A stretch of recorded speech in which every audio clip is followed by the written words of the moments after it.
Hello quilters, and welcome to our African Fabric Summit. I'm so glad you decided to join me for a little while today so that I can share with you some of the guidelines I have come up with in my journey of using African fabrics in my quilts.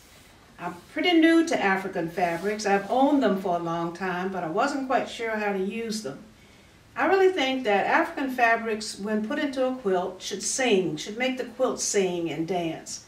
And when we don't do that, I think we've not used our fabrics in the best possible way. Now, the one thing we have to remember when we're using fabrics of any kind, the ultimate quilt that you make has to please one person, and that's you.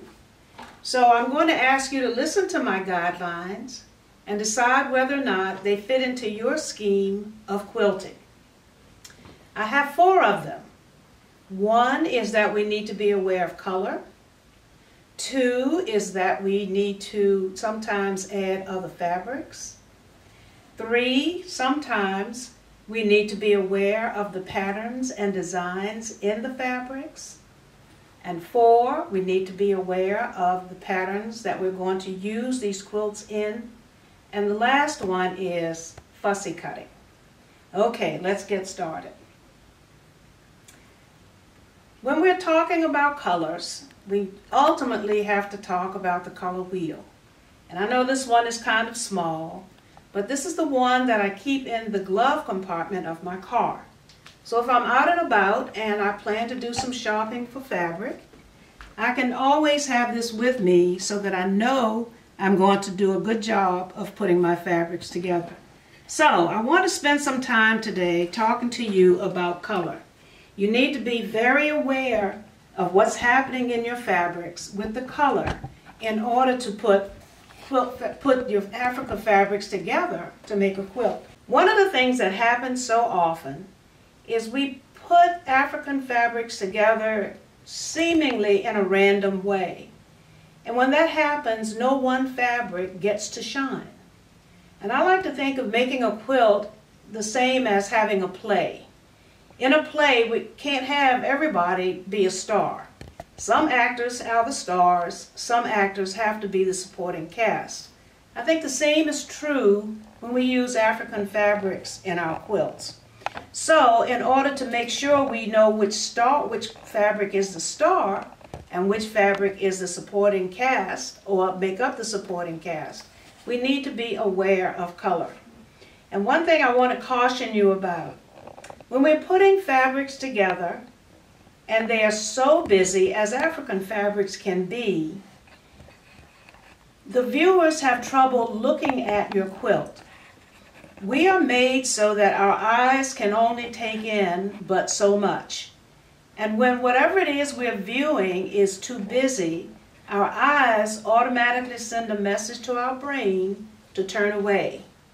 None of us wants to spend time making a quilt and the viewers turn away. So, follow me along with some of my guidelines and let's see if we can prevent that. Now, when you're studying the color wheel, you need to be aware of primary colors. And of course, the primary colors are red, yellow, green, and blue. And then the other colors come from those. We have primary colors, then we have secondary colors. Secondary colors, of course, come from mixing 2 or more primary colors. And to that extent, we get yellow-orange on the color wheel, yellow-green, blue-green, blue-violet, red-orange, because those 2 colors that I mentioned were put together to make the secondary colors. We also have tertiary colors. Now this little color wheel doesn't have them, but those are colors that we get when we have put together a secondary color and 1 more primary color. And so be aware that those are there. The other thing you want to be aware of is that your fabrics have these colors, and many of them are already put together in such a way that you can use the fabric very easily. Now we have some color combinations, and I'm going to share those with you and also share them on a bigger wheel. I want to talk about each combination, and then I'm going to show you these combinations in the fabrics and in some blocks that I've made. The first one is the analogous colors. And the analogous colors are the colors right beside each other on the color wheel. And all that means is if we put any of these three colors together, doesn't matter the tone or the tint, if we put any of these together, they work together in a quilt. We can also have, before I put another disc on, a monochromatic combination. That means if I take any of these colors here in this section and put them together with each other, just using the reds, just the reds, the quilt would be monochromatic. And once again, that's using just the tints and tones of one color. Then we have complements. And complements are colors that are directly opposite each other on the color wheel. So if I'm planning a quilt and I have some African fabrics, one of which is mostly green and the other of which is mostly red, I can pretty much put them together as far as colors are concerned. Later on, when I talk about patterns and design, that might be something that would say, no, let's don't put those together. But as far as the colors are concerned, we could put these together. And most of you know when you see red and green. We usually see it in December, around Christmas. Somebody some years ago figured out that red and green would capture our attention, and so we see it during that very special holiday. But we could do this with any complements. Let's say we wanted any of these blue fabrics and orange and yellow fabrics. We could put them together and know that color in a colorway, our quilt will work. And it happens on any combination. You've seen this combination quite a bit. Many of the colleges and high schools in the United States have these colors because when they have purple and yellow, purple and gold, that stands out, and they've chosen them as their school color. So once again, we have complements. Complements work. Now we have different kinds of complements. Suppose I don't want just a two-color quilt. Suppose I want to know what I can do with three colors. Okay? Here we have what we call a split complement. That means I can choose any of these greens, and I can choose these reds and these purples. And if I put these together in a colorway, they are going to work because this is a split complement, and split complement combinations work, and they bounce off of each other in a very striking way, and we get a beautiful quilt.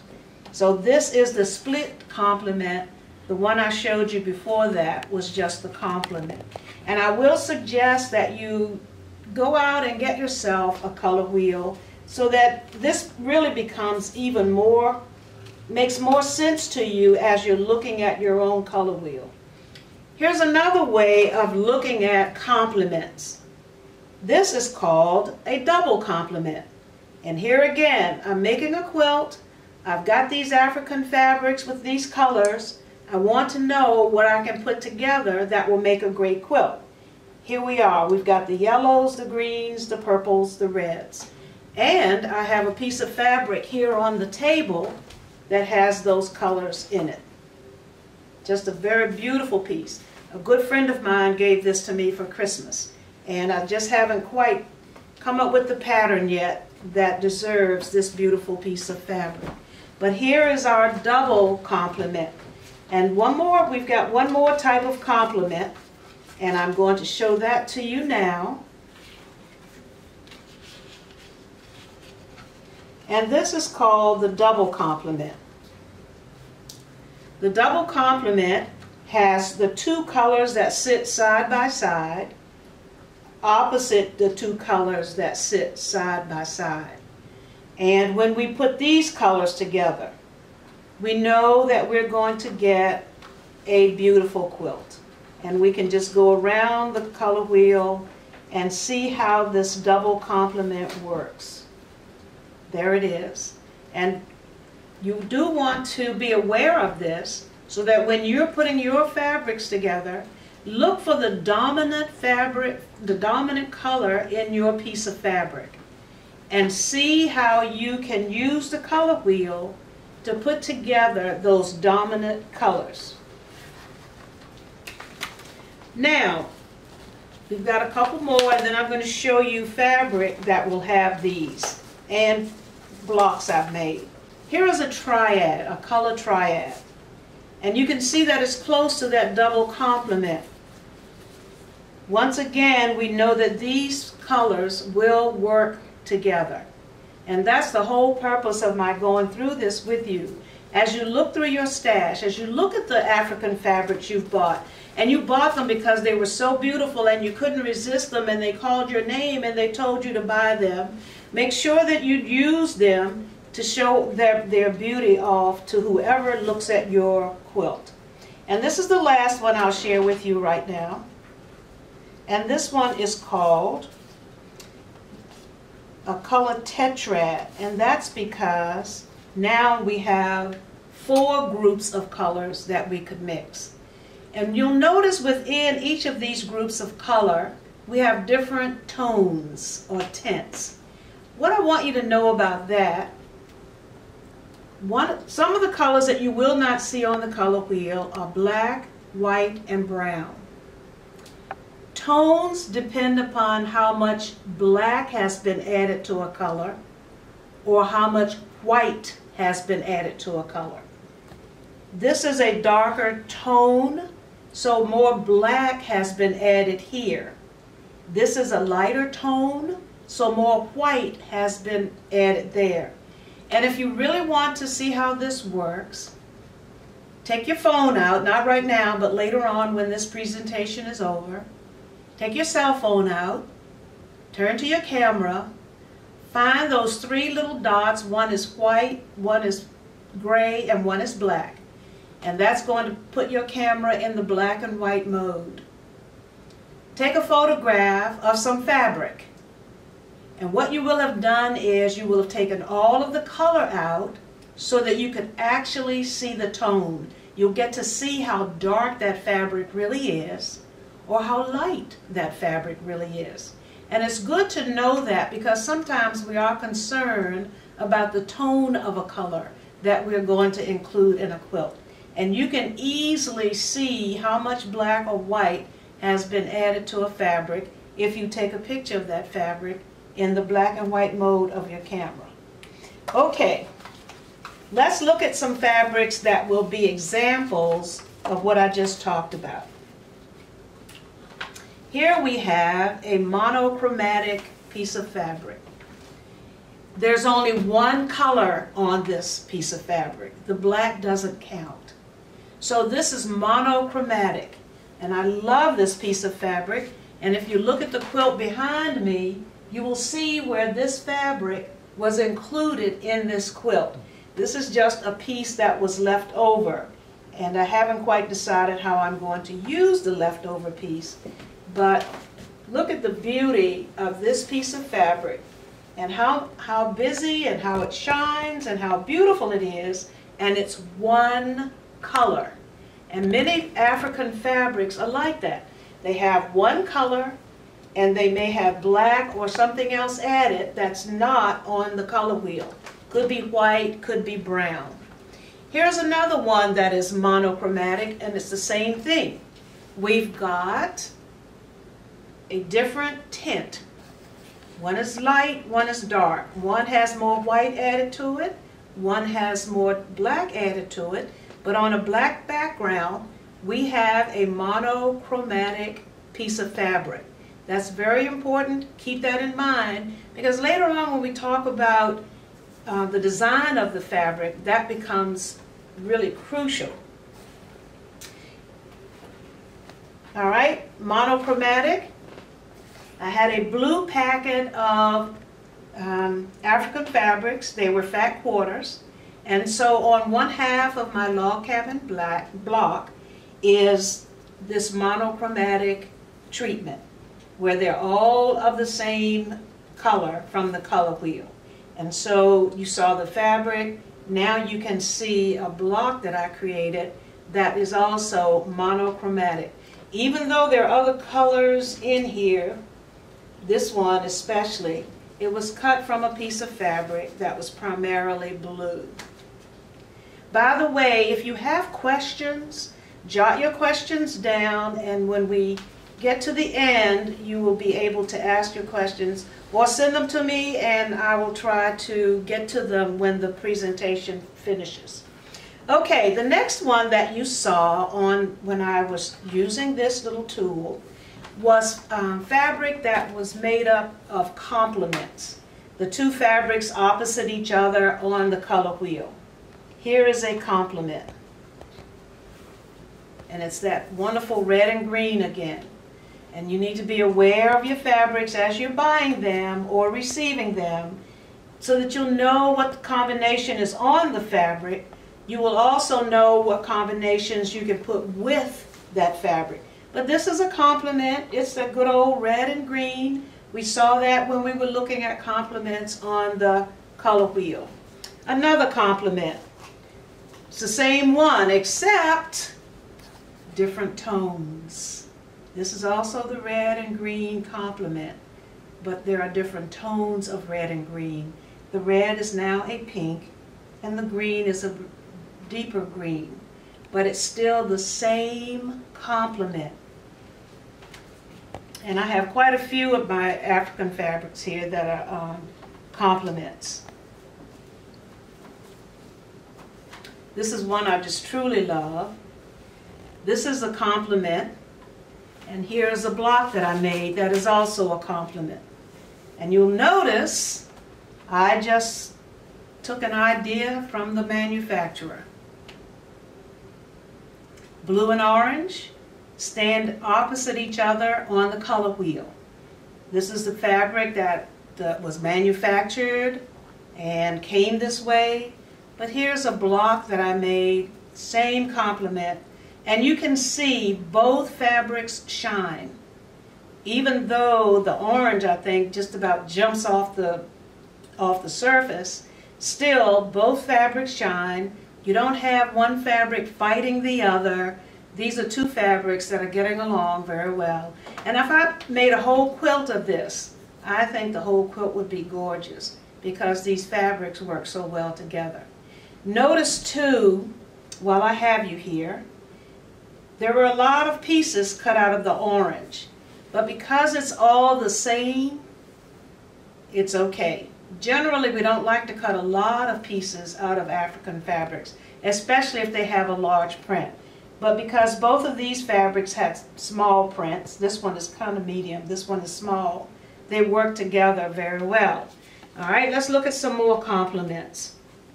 And maybe these are some that you hadn't thought about. This one I think is very busy, very active, very aggressive, and I love it. This is a triad. And you can see it's the red, yellow, and blue triad. And that's one of the triads that I showed you earlier when I was using this little tool.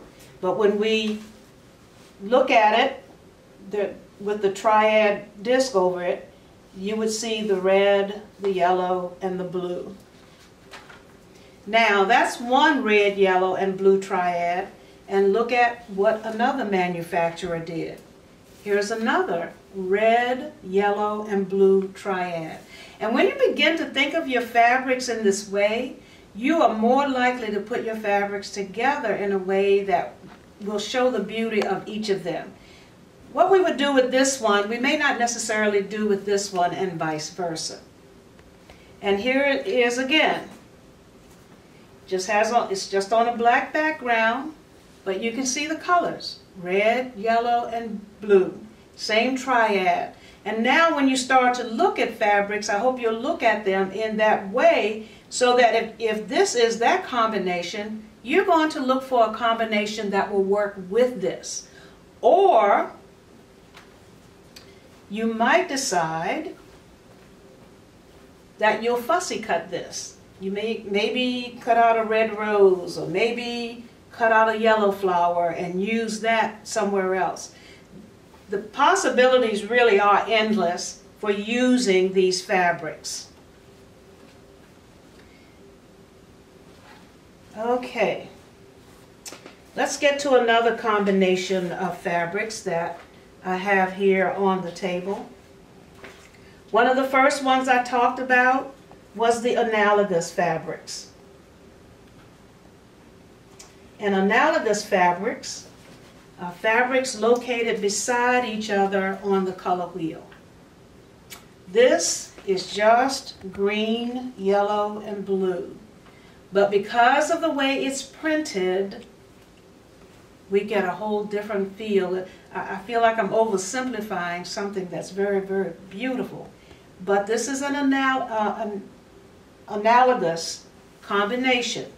And so you may want to look for a second analogous combination opposite this one and use it along with it in a quilt. Okay, analogous combination, the red and the purple and the yellow, right here together. That's why this block works, because those are, the colors are right beside each other on the color wheel. Here's another one. We've got green, really, and red, or green, red, and yellow. Remember, black is not on the color wheel, so by putting black in this, it makes the green truly stand out, as well as the red and yellow. And I'm going to talk a little bit more about this in a minute, but don't be afraid to put other fabrics with your African fabrics. Remember, those other fabrics can be members of the supporting cast. Here's one, kind of busy, but it's analogous. It's the red, the green, and the yellow once again. And there are 1, 2, 3 fabrics in this. So my point is that you will take these combinations, make them work for you when you're putting your quilt together. And you're thinking all the time about how your colors in your fabrics will work together so that one really shines and the others support it.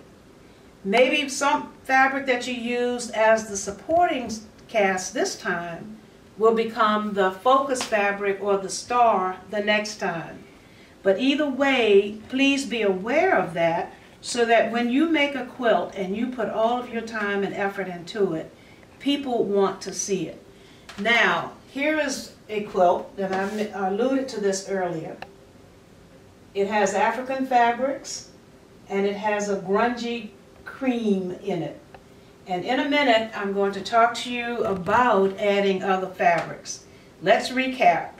The color wheel is your friend when you're using African fabrics. I would suggest everyone watching this video get a color wheel. You can get them in various sizes. They come out this big, some of this big, and then this size. But if you have a source, any kind of craft store or, I don't know, places that carry things for artists, they would have it. Fabric stores also carry color wheels. Get a color wheel and use it when you're putting fabrics together. There is just an abundance of information on a color wheel, even on this little color wheel. And the combinations that I showed you are on the back. The complements, the triads, the double complement, they're all here represented on the back of this little color wheel. And now that you know all of what you know about the color wheel and color, I'm going to take a moment and answer some questions.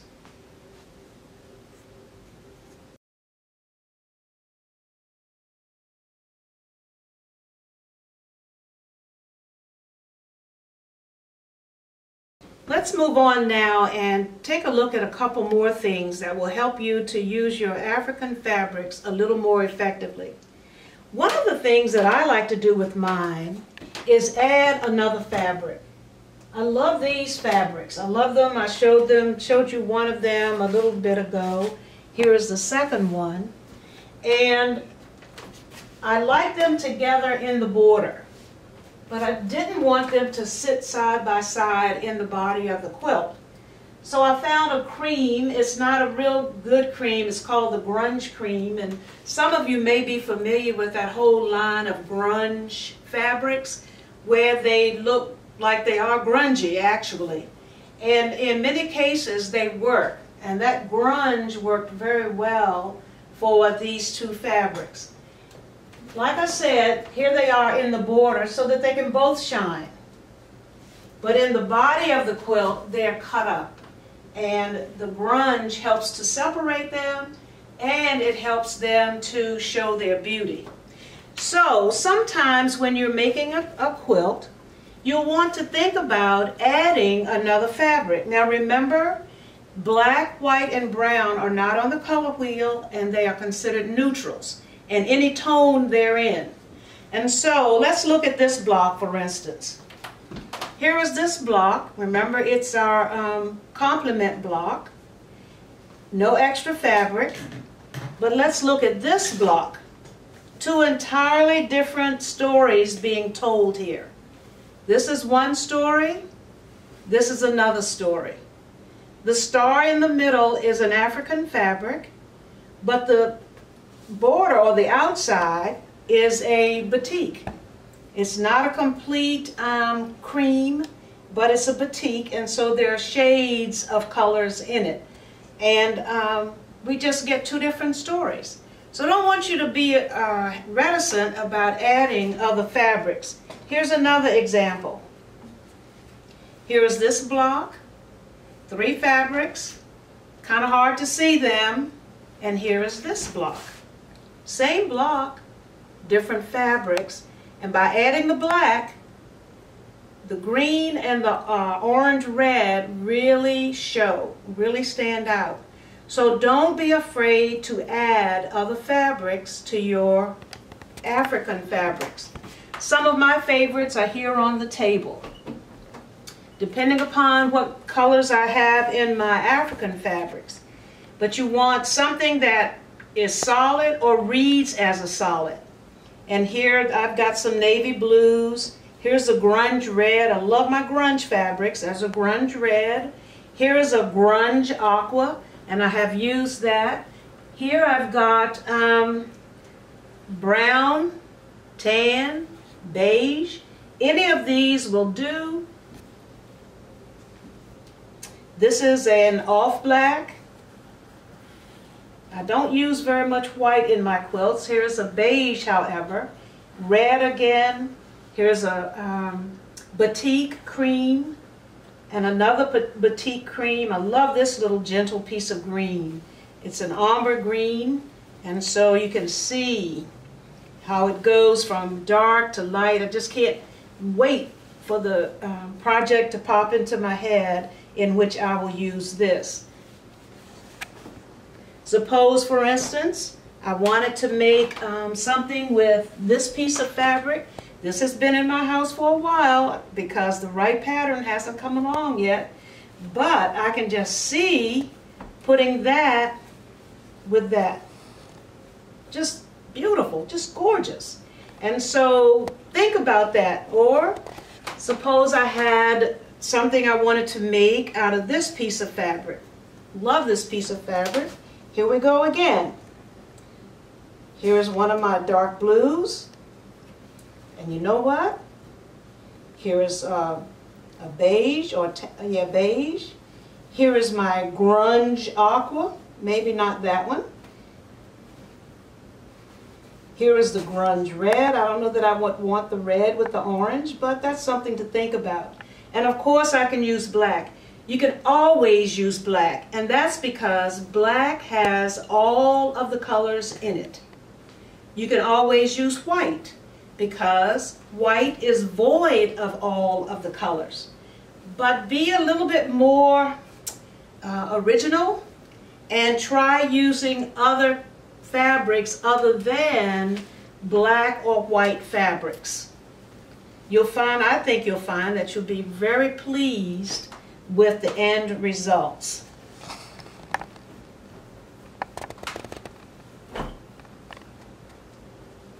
Okay, let's take a look at one more thing that's very important about knowing our fabrics. And that is, we need to know what is going on with the design on the fabric. Designs repeat. Sometimes when you buy an African fabric, the repeat is small, and that makes the fabric easy to cut, easy to use.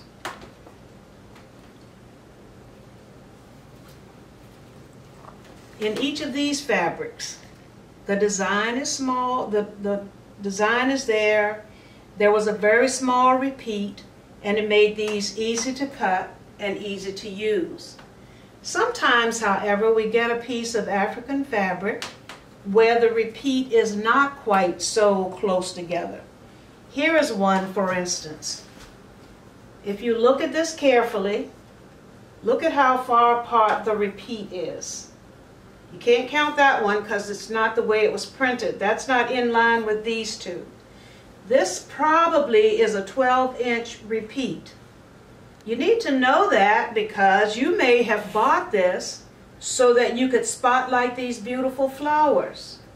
Well, if the flowers are so far apart for the pattern you've chosen, then it's not going to work. And you want to make sure it works. So then you have to be sure to choose a pattern that will allow you to use the very thing in the fabric, the motif, for which you bought the fabric. So keep that in mind. Here we have an irregular repeat. Look at what happens with this fabric. We can see that as we move down the fabric, the repeat gets closer and closer together to the point where this part of the fabric really doesn't go with this part of the fabric. And so you have to be aware of the repeat because that's what creates the design in the fabric. Here's another one. What are we going to do with this? This is just a fat quarter. But suppose I had the whole yard. Look at where the repeats are. We can't even see the repeat for this in line with that. You see, it's just not even in the fat quarter. This is a completely different motif over here.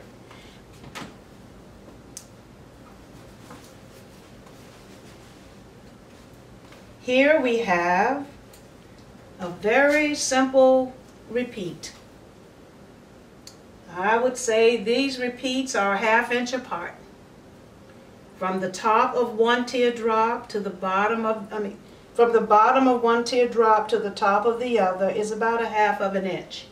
And that's the same case with the lighter ones as it is with the green ones.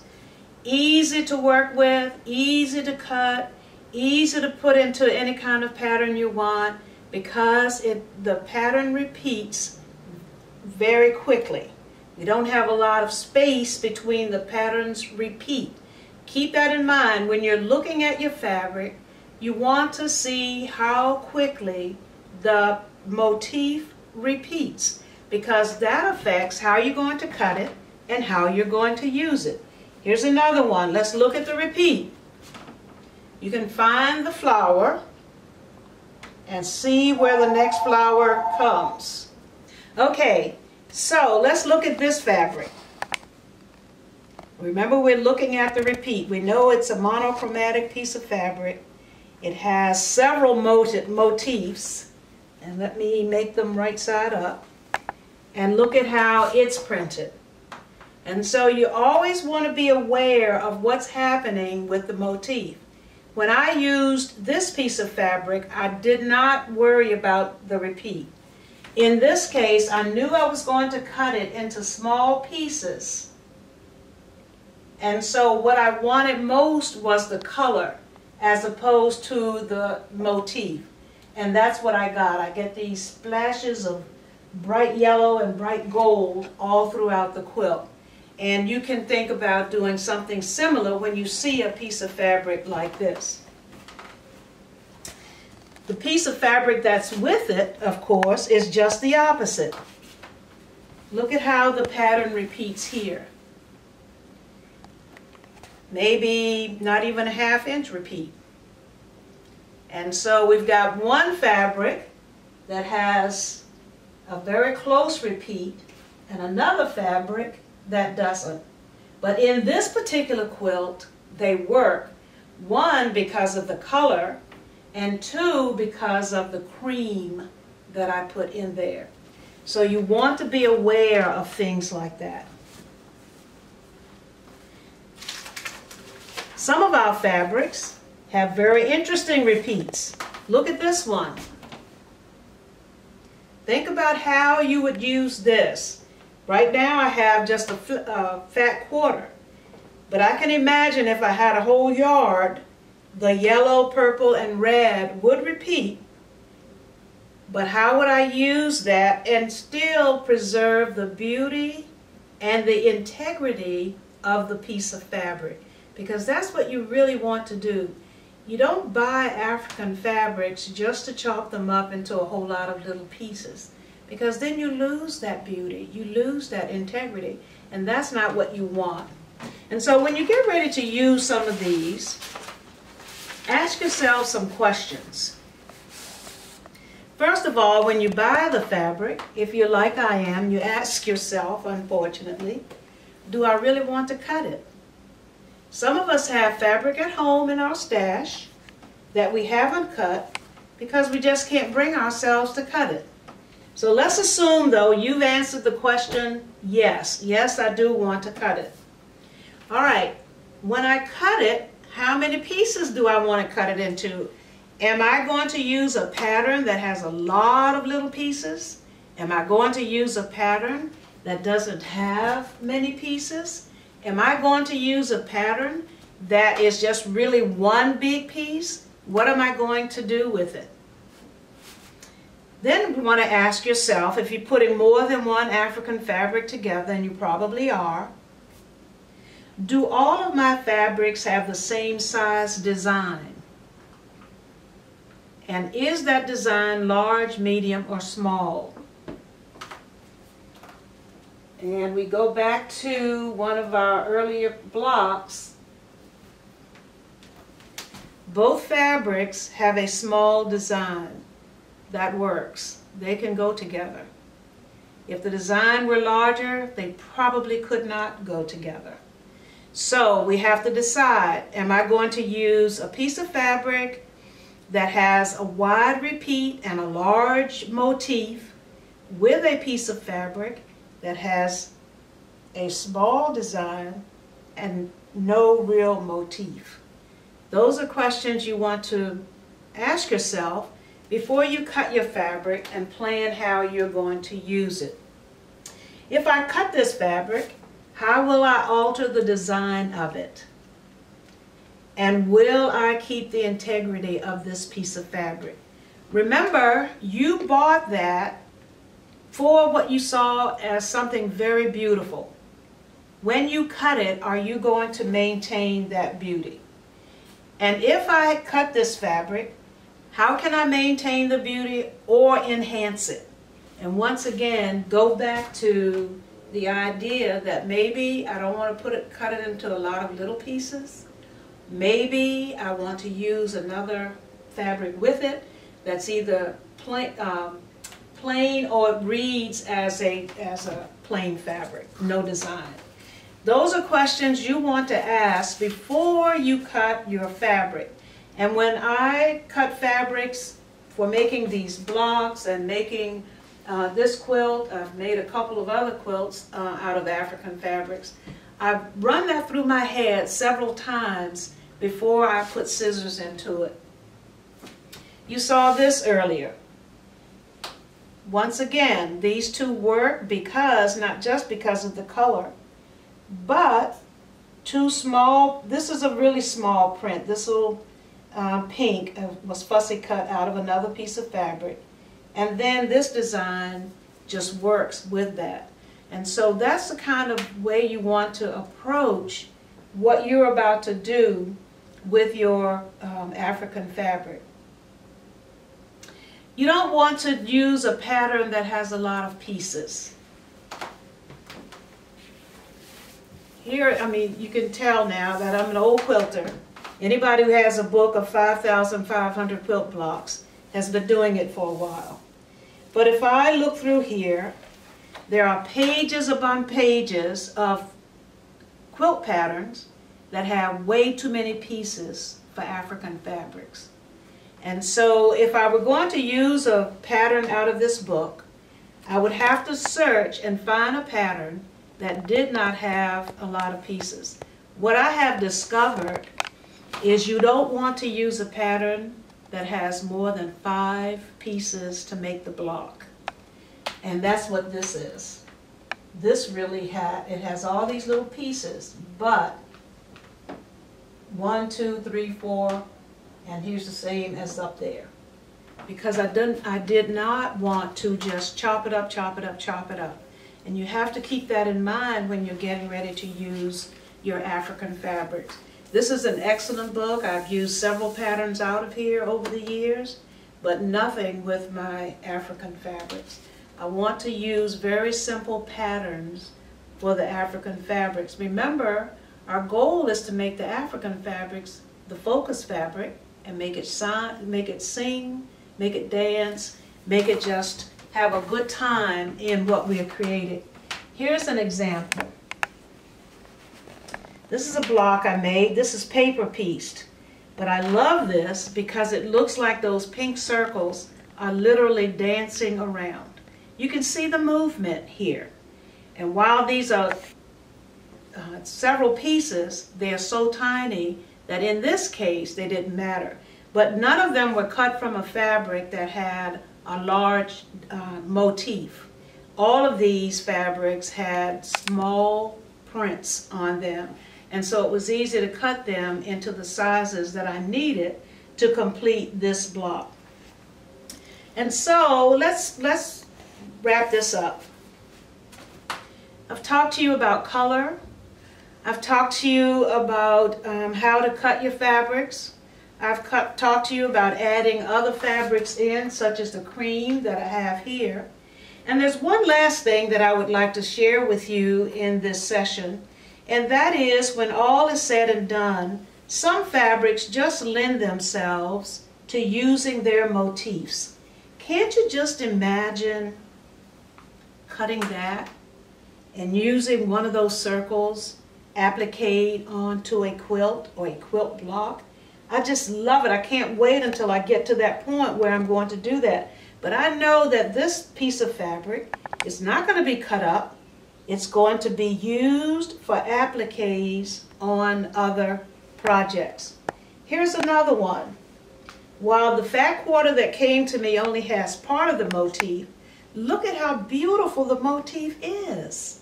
And I can just see myself using the blue part in here in a project, but these motifs, I would use them later on as an applique on something else. This one especially, oh my gosh, I can just see this. Appliqued onto the bottom of a quilt, coming up into the quilt, bringing all that motion, all the drama. You can just see it. You can almost feel it and hear it. And this I would never just chop into pieces, because I want to keep the integrity and the beauty of this piece of fabric. Here's another one that lends itself to just using the motifs. Look at that. Just gorgeous. And why would you chop up those beautiful motifs? And so, to end this presentation, here's what you do. You've studied the colors, you've studied patterns, you've studied all of the things I said. You now have this scrap fabric and you want to do something with it. Here it is. There are my scraps. Created this little quilt. Had a piece of fabric that had this gorgeous red flower on it. Isn't that beautiful? How could I chop that up? And so it's appliqued onto this little quilt. And because it's applique here, it pulls the whole quilt together, because your eye goes right to this, and your eye does not linger out here with some fabrics that should be there and some fabrics that shouldn't. Doesn't matter. Your eye comes right here. And because of the black that was added, it almost looks like it's floating off of the surface of the quilt. When you use your African fabrics, number one, I hope you have as much enjoyment using them as I do. But number two, I want you to create something that will be just like that successful play. It will have a star or 2 stars and a supporting cast. It will have all of the drama that you want, or serenity, either way, and it will allow you to really show off the beauty and the integrity of your fabric and the reason you bought that fabric. I appreciate your time. I appreciate your listening to me and sharing this time with me, and happy quilting with your African fabrics.